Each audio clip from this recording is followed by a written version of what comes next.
afternoon, students. Today we are completing group 15 elements.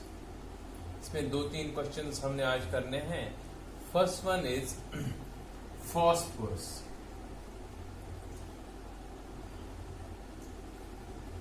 Isolation of phosphorus. हम phosphorus को isolate कैसे करते हैं?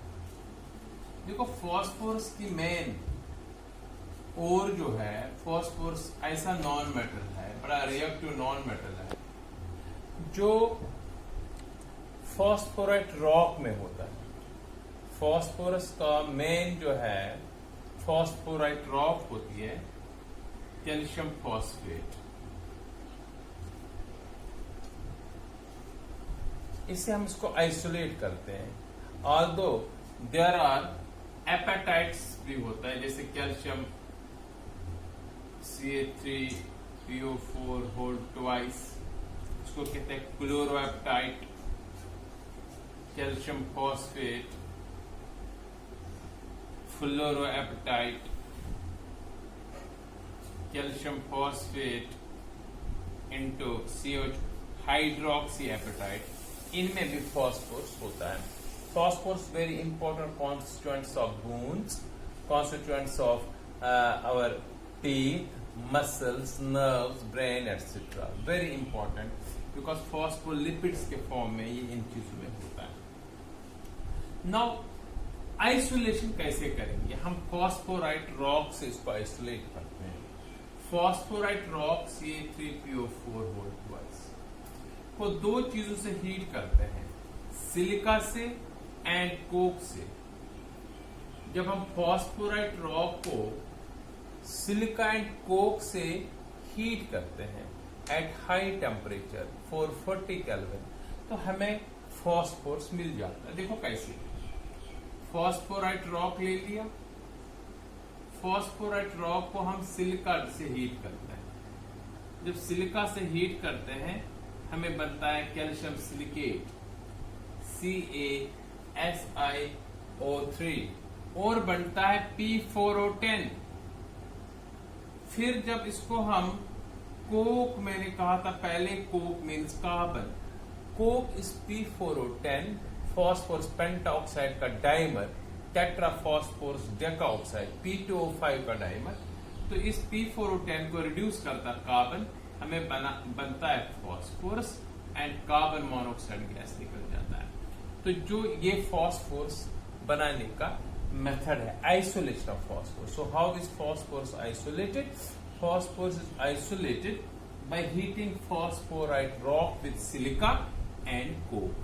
Silica पहले इसको कन्वर्ट करता है P4O10 में and then coke इसको रिड्यूस करता है into phosphorus. Right? हमारे पास तीन टाइप्स ऑफ फॉस्फोरस होते हैं.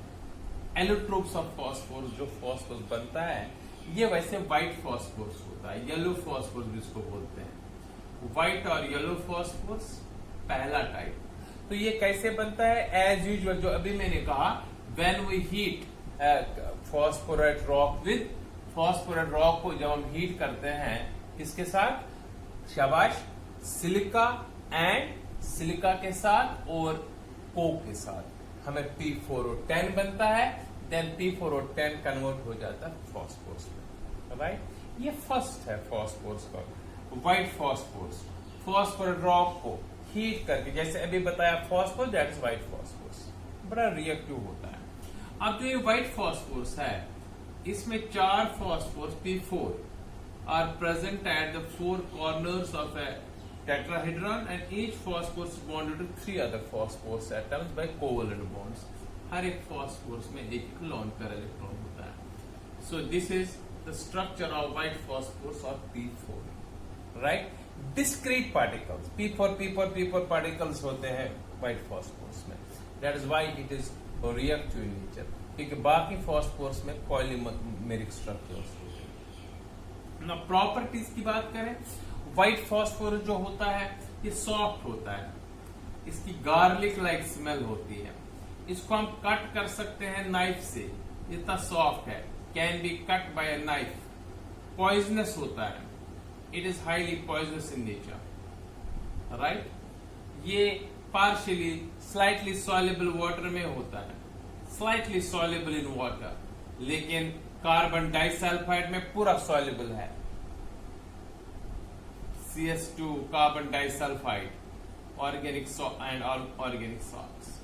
ये व्हाइट फास्फोरस की फिजिकल प्रॉपर्टीज है, ठीक है ना।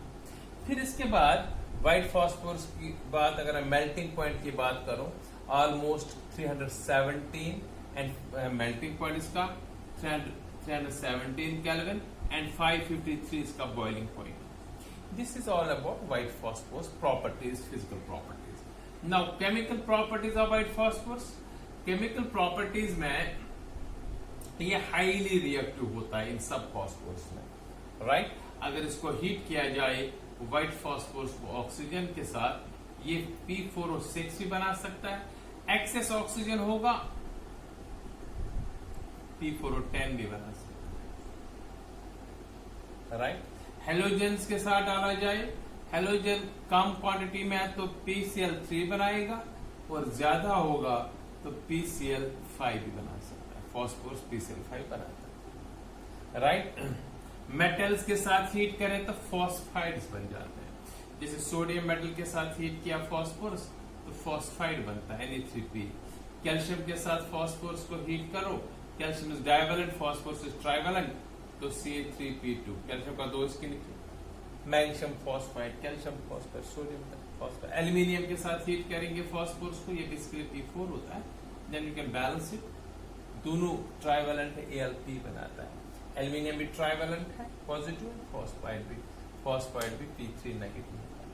सो व्हाइट फास्फोरस की, और एक बहुत इंपॉर्टेंट प्रॉपर्टी है व्हाइट फास्फोरस की, जब इसको NaOH के साथ रिएक्ट करते हैं, हीट करते हैं in the presence of water, तो ये बनाता है, एक बनाता PH3 फॉस्फीन गैस की प्रिपरेशन है, laboratory preparation of phosphine. So how is phosphine prepared, ये अलग क्वेश्चन है। Phosphine is prepared by heating white phosphorus aqueous NaOH, ठीक है ना। और बनता है NaH2PO2, सोडियम हाइपोफॉस्फाइड इसका नाम है, सोडियम हाइपोफॉस्फाइड NaH2PO2, राइट। ये है व्हाइट फास्फोरस की बात।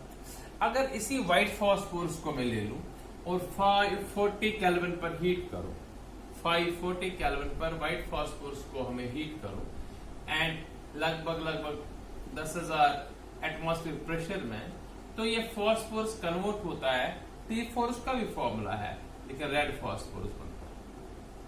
फर्क क्या है, रेड फास्फोरस थोड़ा पॉलीमेरिक होता है, लाइक दिस। ये नॉर्मल फास्फोरस है, लाइक दिस, राइट। अब ये वाला बॉन्ड जो है ये टूट जाता है, तो दूसरा फास्फोरस के साथ आ जाता है, like this, polymeric, right this. ये बॉन्ड भी यहां से बॉन्ड करेगा, सो ये एक ही लेयर वाला होता है, लेकिन पॉलीमेरिक होता है, इसलिए लेस रिएक्टिव होता है। ये हार्ड होता है क्रिस्टलाइन सॉलिड रेड फास्फोरस। ये रिएक्ट कर सकता है ऑक्सीजन के साथ, अगर इसको हीट किया जाए, ज्यादा एक्सेस करेंगे तो P4O10 बना देगा high temperature, but comparatively it is non poisonous, less insoluble in water, more soluble in carbon disulfide, less reactive with if heated with oxygen at high temperature can form oxide P4O10, ठीक है, but less reactive than white phosphorus। जब हम reaction लेते हैं phosphorus की, वही consider white phosphorus one.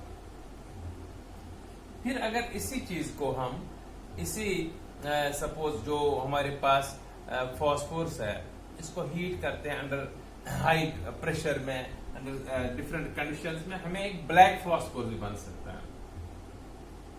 तो सिर्फ इसका याद रखना है स्ट्रक्चर आपको, ये 2 लेयर वाला स्ट्रक्चर है, like this, P P P P, like this. EPPP angle होता है 99 डिग्री का, ये होता है ऐसे 2 लेयर वाला पॉलीमेरिक, मोर पॉलीमेरिक होता है, so therefore it is least reactive phosphorus. So सबसे इंपॉर्टेंट है व्हाइट फास्फोरस जो हम देते हैं। ये था एलोट्रॉपिक फॉर्म्स ऑफ फास्फोरस, आपको ये याद रखना है। अब इसी फॉस्फोरस के ऑक्सो एसिड्स पहले बता रहा हूं, वेरी इंपॉर्टेंट। ऑक्सो एसिड्स हम स्टार्ट करेंगे हाइपोफॉस्फोरस एसिड से, याद रहे इसका नाम है H3PO2 हाइपोफॉस्फोरस एसिड। बस एक का याद रखा आपने, बाकी सब आ जाएंगे। देखो ऑक्सो एसिड्स होते हैं फॉस्फोरस ऑक्सीजन के साथ और हाइड्रोजन के साथ जो एसिड्स बनते हैं वो होते हैं oxo acids of phosphorus, right. अब देखो इसका स्ट्रक्चर की बात अगर करें, P लाइक दिस, देखो डबल बॉन्ड ऊपर रख लो या नीचे रख लो, उससे कोई फर्क नहीं है। यहां पर भी H, यहां OH और यहां H। देखो H3P, शाबाश, H3PO2। देखो बेटा जो H, ये बड़ा इंपॉर्टेंट है, जो H डायरेक्टली सेंट्रल एटम के साथ बॉन्डेड होता है वो नॉन आयोनाइजेबल होता है। अगर इस कंपाउंड को मैं, इस मॉलिक्यूल को वाटर में डालूं, इस कंपाउंड को वाटर में डालूं, ये H नहीं निकलेगा, ये H भी नहीं डिसोसिएट है H प्लस बना, ये H बनेगा बिकॉज ये पोलर होता है। जो OH वाला H होता है दैट इज आयोनाइजेबल, ये आपको याद रखना है। So this H is ionisable. So अगर मैं H3PO2 को पानी में डालूं, ये एक H प्लस बनाएगा और बाकी क्या बचेगा, H2PO2 और वो फिर साल्ट बना सकता है। क्योंकि कभी कभी आपको सपोज मैं कहूं NaOH ले लो और H3PO2 उसके साथ रेट करो, तो ये पता होना चाहिए आपको ये एक ही H प्लस देता है। तो इसका मतलब क्या है, ये H प्लस है और बाकी क्या है, H2PO2 है नेगेटिव। सो यहाँ Na प्लस किसके साथ रेट करेगा और OH negative, OH negative H plus के साथ, और एक्चुअल क्या बनेगा, सोडियम हाइपोफॉस्फेट प्लस OH। ये जब पता होगा तभी आप ये रिएक्शन कर सकते हैं। सो जितने H प्लस कोई देता है इन एक्वा सोल्यूशन, वो उसकी बेसिसिटी होती है। सो ये मोनोबेसिक है, सो इसकी बेसिसिटी 1 है, because only this H can be replaced, this H is given as H plus ion in aqueous solution। इसको कहते हैं हाइपोफॉस्फोरस एसिड। फिर है H3PO3 जिसको हम बोलते हैं phosphorous acid. Phosphorous acid, phosphorous acid एक इसमें और इसमें क्या है, एक ऑक्सीजन बढ़ जाता है तो यहां ऑक्सीजन आएगा। सेम स्ट्रक्चर, सिर्फ पहला याद रखना है, एक O बढ़ाइए, एक O बढ़ा दिया, बाकी सेम स्ट्रक्चर H3PO3। अब ये H भी निकलेगा, ये H भी निकलेगा, सो इसकी बेसिसिटी 2 है, so it is dibasic in nature, right. Phosphorous acid is dibasic in nature. फिर नेक्स्ट है H3PO4 फॉस्फोरिक एसिड। एक H और बढ़ाइए, अब एक O और बढ़ाएंगे तो ये एक OH और बढ़ा दिया, तो ये क्या है, इसका नाम क्या आएगा, फॉस्फोरिक एसिड। बताइए इसकी बेसिसिटी क्या है, 3। कभी आपको क्वेश्चन ऐसे आता है एग्जाम में, क्वेश्चन आता है बताइए ट्राइबेसिक एसिड ऑफ फॉस्फोरस, तो phosphorus. Dibasic acid of phosphorus, hypophosphorous acid. Monobasic acid of phosphorus, hypophosphorous acid, right. अब एक कंपाउंड और एक एसिड और भी, उसको कहते हैं हाइपोफॉस्फोरिक एसिड, फॉस्फोरिक एसिड से निकला हुआ, राइट। नेक्स्ट है हाइपोफॉस्फोरिक एसिड। पहले क्या था, हाइपोफॉस्फोरस, नो हाइपोफॉस्फोरिक। देखो बेटा हाइपोफॉस्फोरिक एसिड फॉस्फोरिक एसिड से ही बनता है। देखो फॉस्फोरिक एसिड मैंने क्या बताया था, OH एंड यहां से OH, यहां का OH खत्म और 2 फॉस्फोरिक एसिड आपस में कंबाइन करके OH बिल्कुल खत्म। इसका नाम है हाइपोफॉस्फोरिक एसिड। याद रखना, हाइपोफॉस्फोरस एसिड से स्टार्ट करेंगे, फॉस्फोरस एसिड एक बढ़ाया है, फिर फॉस्फोरिक एसिड, 2 फॉस्फोरिक एसिड को OH कैंसिल करके डायरेक्ट बॉन्ड बनाया, PP बॉन्ड, इसको क्या कहते हैं, हाइपोफॉस्फोरिक एसिड, राइट। आप इसका फॉर्मूला भी लिख सकते हो, देखो H4 1 2 3 4, P2 oxygen 1 2 3 4 5 6, right. It is hypophosphoric. पता इसकी बेसिसिटी क्या है, 1 2 3 4, तो टेट्राबेसिक है, टेट्राबेसिक और बेसिसिटी 4, वेरी इंपॉर्टेंट अगेन। फिर इसके बाद हाइपोफॉस्फोरिक एसिड के बाद नेक्स्ट है मेटाफॉस्फोरिक एसिड, राइट। या पहले पायरोफॉस्फोरिक लेते हैं, पायरोफॉस्फोरिक एसिड। पायरोफॉस्फोरिक एसिड होता है बेटा, याद रहे, पायरो का मतलब बीच में ओ एक, ठीक है ना, like this, P double bond, बाकी सेम यही है। देखो याद रखना ऐसे ही है आपको, नहीं तो ये समझ नहीं आएगा, नहीं तो याद रखना बड़ा मुश्किल है। एक दूसरे कंपेयर करके चाहे उधर सारे भी क्यों ना बनाने पड़े। तो दिस इज मतलब पायरोफॉस्फोरिक एसिड। अब फॉर्मूला क्या होगा, ए को बढ़ेगा H4P2O7, राइट, 4Hp 2 और ऑक्सीजन 7। और लास्ट में होता है मेटाफॉस्फोरिक एसिड, याद रहे, last is metaphosphoric acid, HPO3,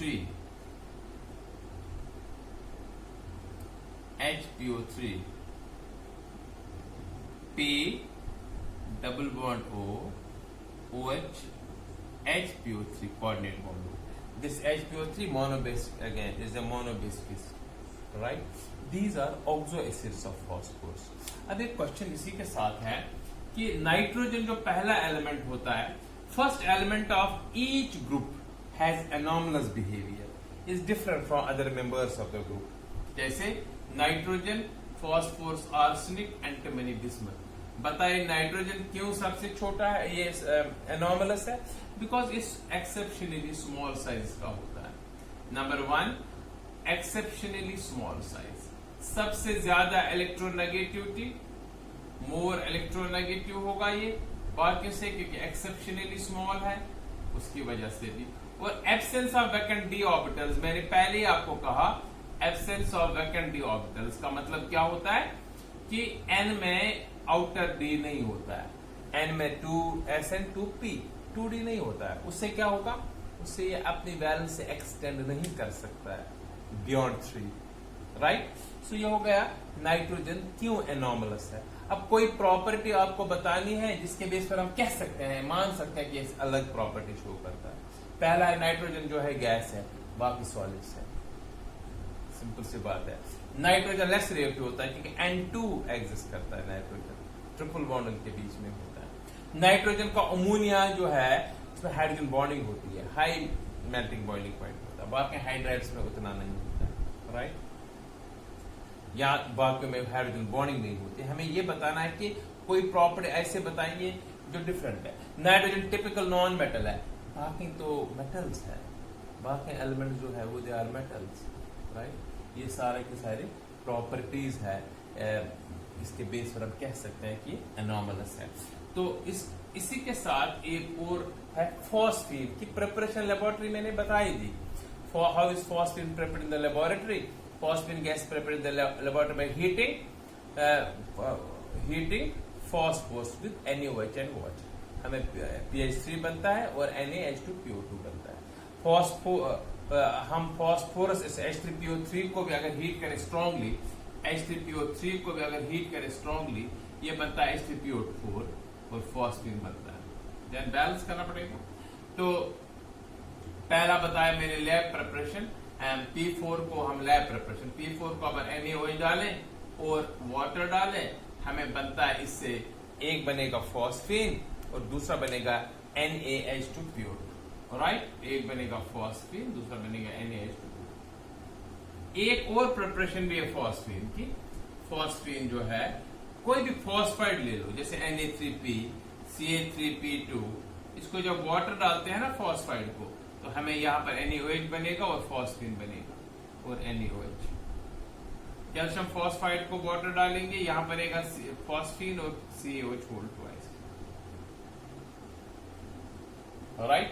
सो ये प्रिपरेशन, ये रॉटन एग स्मेल वाला गैस है, कलरलेस गैस है, हैविंग रॉटन एग स्मेल फॉस्फीन को। तो ये हो गया फॉस्फीन की। और ये प्रॉपर्टीज खास प्रॉपर्टीज वैसे है नहीं। क्लोरीन डालेंगे फॉस्फीन को, क्लोरीन डालूंगा मैं, बर्न भी होता है। क्लोरीन डालूंगा तो PCl3 भी बनेगा, अगर XL डालूंगा तो PCl5 भी बन सकता है, या HCl तो बनेगा ही बनेगा HCl। तो ये कुछ प्रॉपर्टीज है, जैसे अगर फॉस्फीन को मैं ये बेसिकली बेसिक है, जैसे अमोनिया बेस है, फॉस्फेन बेस है, आर्सेन बेस है, बिस्मुथिन बेस है, स्टेमिन बेस है. Due to presence of lone pair of electron, they can react with acids and form salts as well. This is all about book 15. इसको revision कर लीजिएगा. तो revision कर लीजिएगा. Thank you so much for this.